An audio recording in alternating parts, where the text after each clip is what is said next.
Hello everyone, I hope you're all doing okay. So in this video, I'd like to talk through how we use calculus to find volumes of regions in 3 dimensions. So we understand how to use calculus to find areas in 2 dimensions, so it's natural to try to use calculus to find volumes in 3 dimensions. So let's get started. Let's say that S is a region in some 3 dimensional space. So just like the plane we think of as the XY plane, we have it's R2 because it's two real numbers. The points are represented by two real numbers. 3 dimensional space, we represent it by points x comma y comma z, and R3 here because we have three real numbers to specify a point. So S is going to be a region, and then how do we actually calculate volumes? Well, as usual in calculus, we like to reduce it back to something that we already understand. So let's try to do that, try to approximate by something simpler that we can actually compute. So we're going to be interested in, and the stepping stone is cross sections. So we're going to be interested in finding the areas of the different cross sections, and then putting them together to find the volume. So for each x, let A of x be the area of the cross section of our region in the plane PX, which is perpendicular to the x-axis and passing through x. So it sounds kind of complicated, but here is a region. So here is my straight shape. You could draw any shape you like. I just made the shape because it was something that I could draw. So hopefully you get the idea that it's in 3 dimensions. And the going along to the right is x, going up is y, and going in and out is the z direction, which we can obviously see very easily on a 2 dimensional picture. And then what we have to do to calculate the volume of this region is we pick a point x on the x-axis, and then we look at the plane which passes through x and is perpendicular to the x-axis. So this goes in the y direction and it goes in and out in the z direction. Okay, so this plane will hit the region we're interested in a 2 dimensional shape. And then A of x is the area of that 2 dimensional shape. So for instance, here I drew this kind of cylinder that's kind of squished in the middle. So this one would intersect our cylinder, or our kind of squished cylinder. It would intersect in a circle. But as x changes, we get different cross sections, right? If I pick an x in the middle, I get a little circle as my cross section. If I pick x all the way on the edge, then I get a big circle as my cross section. So this A of x, which is the area of the cross section of our volume in this plane px, it varies and it's a function of x. So we're going to be interested in using this to find the volume. So how do we do that? Well, as usual, like with area, we approximated by rectangles. Now we want to approximate by something. What we're going to do is approximate by cylinders. So here, remember that I could have drawn anything. This is just something to give us an idea of how it goes. So how do we approximate by cylinders? So basically, the idea is going to be to chop AB up into a bunch of little pieces.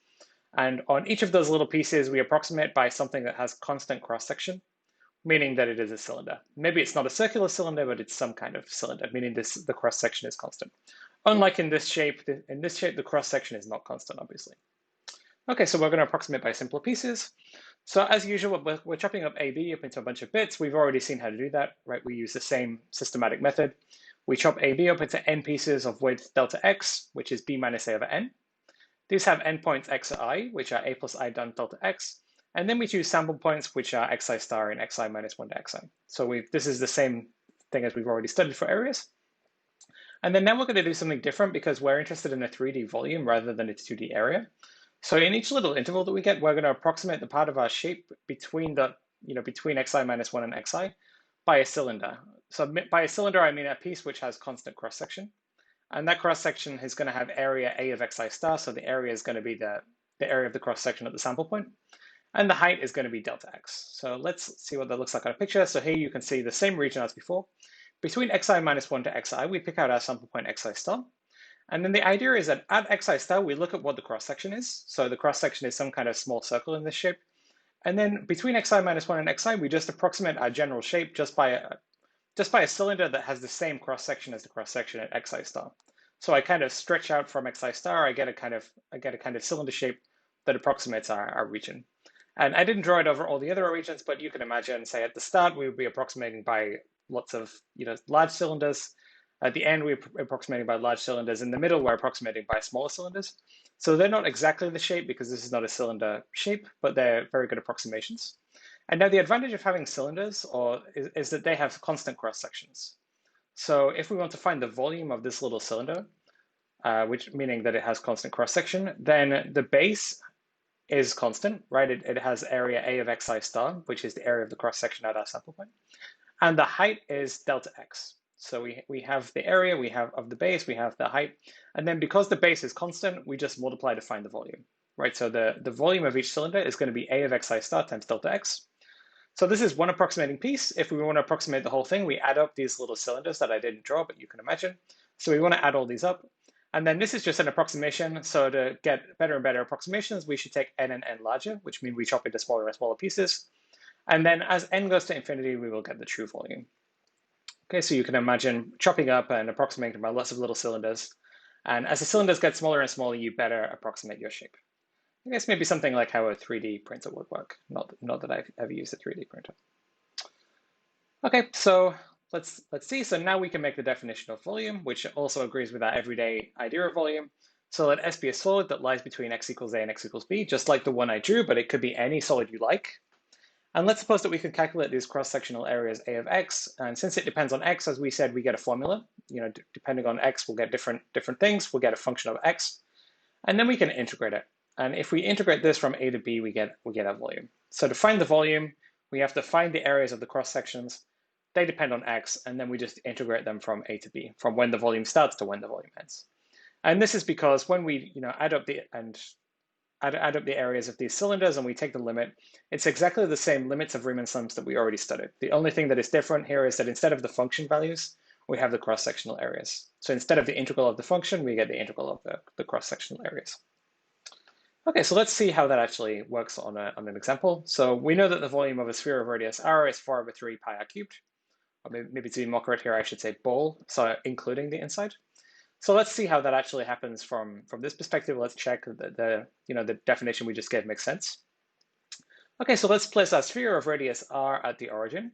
Okay, so it's a sphere of radius r, and so it goes in and it goes out, and it also goes to the right and up and down along the x and y axes.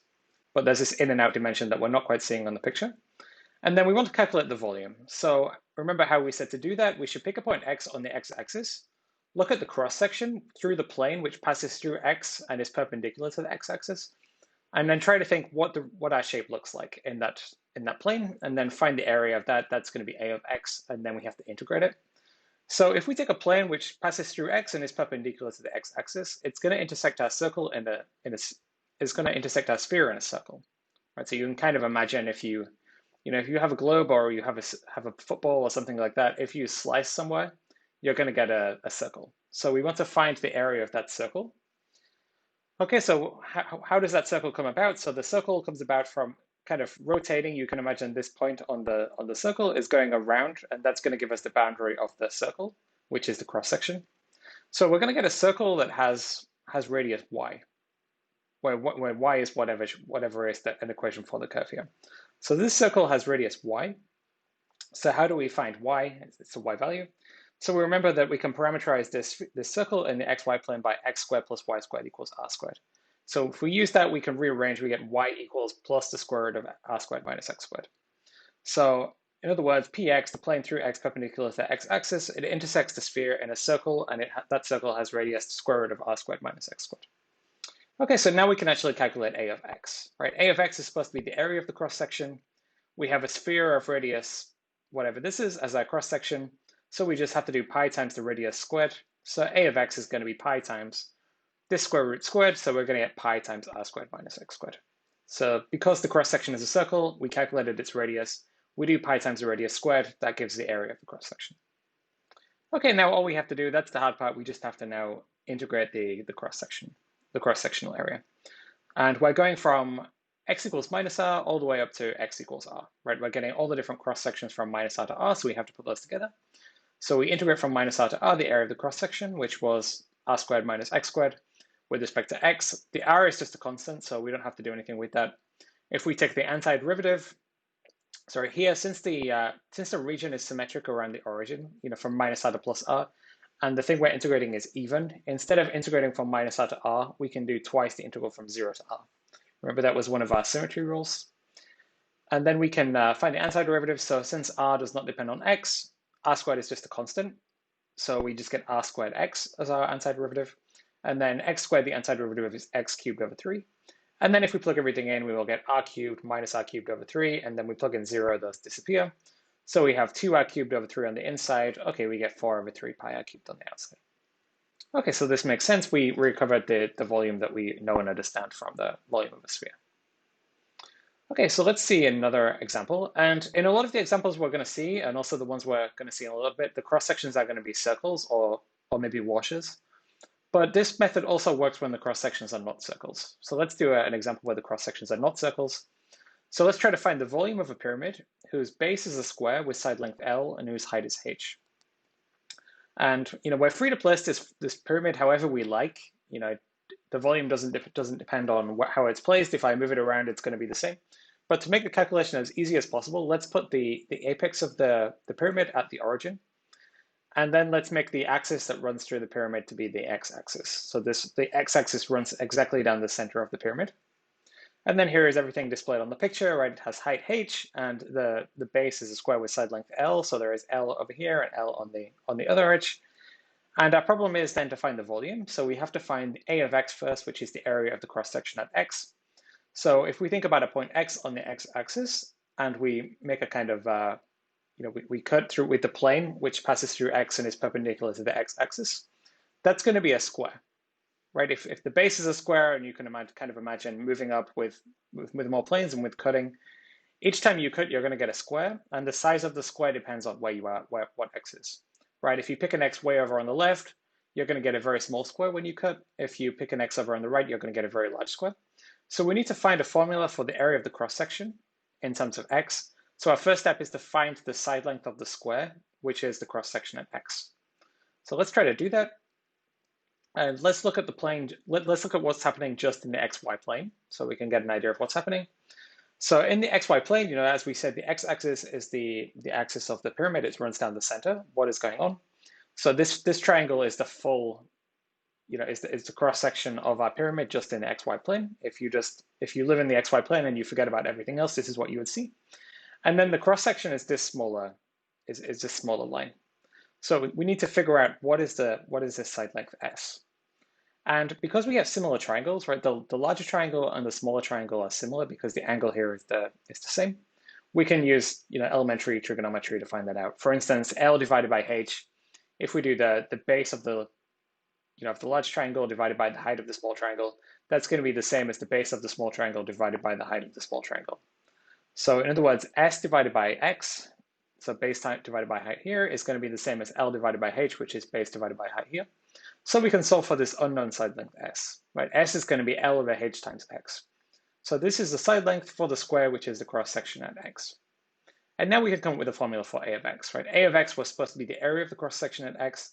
So if the cross section is a square and we know its side length, all we have to do is square the side length. So we get A of X is L over HX all squared, so just L squared over H squared X squared. And now we managed to find the area of the cross section. All we have to do is integrate it. And this pyramid, remember, is running from x equals 0 up to x equals h. So we're going to want to integrate from 0 to h. So we integrate from 0 to h, our area function. So that was L squared over H squared times X squared. L and H do not depend on X, they're just constants. So we pull those out. Then we have to integrate X squared. If we do that, we get X cubed over 3, and we plug in 0, we plug in H. We're going to get H cubed over 3. So L squared over H squared times H cubed over 3 is going to give us 1 over 3 L squared H. So this is the volume of our pyramid. Okay, next up, let's move on to looking at volumes of revolutions. So pretty common problems are volumes of revolutions, and these are nice because sometimes or quite often, the cross section turns out to be a circle. So let's see how that, or even a washer in more complicated examples. So let's see how that plays out. So let's try to find the volume of the solid, which is obtained by rotating about the x-axis, the region under the curve y equals square root x from x equals 0 to x equals 1. So here is a picture. So we have before rotation, we have this region under the curve y equals square root x, above the x-axis from x equals 0 to x equals 1. It's the region over here. And then we're rotating about the x-axis. So if you can imagine this region somehow spinning around the x-axis, you will get the kind of shape that is over on the right. So this is a 3D volume, and we want to find its area. So let's try to do that. And we said, as we said, we should find the area of the cross section at x. So we pick a point x on the x-axis, and we cut through with a plane which is perpendicular to the x-axis, so going in and out. And you can see that it's going to intersect our region in a circle. So the outside of the circle comes from spinning around this point up on the curve y equals square root x. So as we spin this around, we get the circle. And the radius of the circle is the y value, right? If we get the circle by spinning this point around, The radius of the circle is the distance from the x-axis up to the curve. So in this case, the radius of the circle is going to be the y value, which is square root of x. Remember, we're working in terms of x here. Okay, so the cross-section of x is a circle of radius y equals square root of x. So we can find its area. The area is just pi times the radius squared, so pi times square root of x squared, so just pi x in this case. And then we have to integrate, x goes from 0 to 1. So we go from 0 to 1, the integral of pi x dx. We pull the pi out, x, the antiderivative is x squared over 2. We plug in 1, we plug in 0, we get a half. So we have pi times a half, we have pi over 2. Okay, so here is our volume. So there are going to be quite a few examples with volumes of revolution, and the cross sections are circles. And you can imagine that the boundary of the circle comes from rotating, the curve around, and the radius of the cross section is then going to be the y value in this case. Or if later, if we're going around the y value with the y-axis instead of the x-axis, it will be the x value. Okay, so let's see how it plays out if we're going in terms of y. So in all these cases, we integrated with respect to x, but remember we said that some shapes and some regions are more easily understood with x in terms of y. And basically the formula for the volume is going to be the same, just replacing all the y's and all the x's. So remember we said that if we want to find the volume of a shape, we can pick a point x on the x-axis, find the area of the cross-section, which is perpendicular to x and the x-axis. That gives us an area A of x, and then we integrate A of x with respect to x. So now we're going to do something similar in terms of y. So if S is a solid, it lies between y equals c and y equals d. And then we look at the plane py, which passes through y and is perpendicular to the y-axis. So notice this is slightly different to before. Before we were perpendicular to the x-axis. Now we're looking at something which is perpendicular to the y-axis, and we look for that cross-section. Okay, then all we have to do is integrate the areas of those cross-sections. Okay, so just to say again, in the first case we did when we were integrating with respect to x, we were picking cross-sections which are perpendicular to the x-axis. If we're instead integrating with respect to y, we're using cross-sections perpendicular to the y-axis.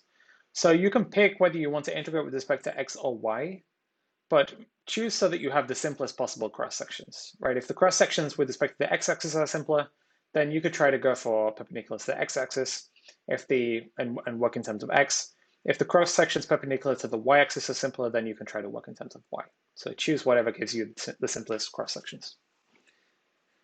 Okay, so let's try to find the volume of the solid, which is obtained by rotating the region bounded by y equals x cubed, y equals 8, and x equals 0, now about the y-axis. So we have to be careful what we're rotating around. So in this case, we're going around the y-axis. So here is a picture of the shape. So we have y equals x cubed, we have y equals 8, we have x equals 0. This gives us a nice shape in the xy plane. And we want to rotate that around the y-axis. Okay, if we do that, we get this kind of ball around the y-axis.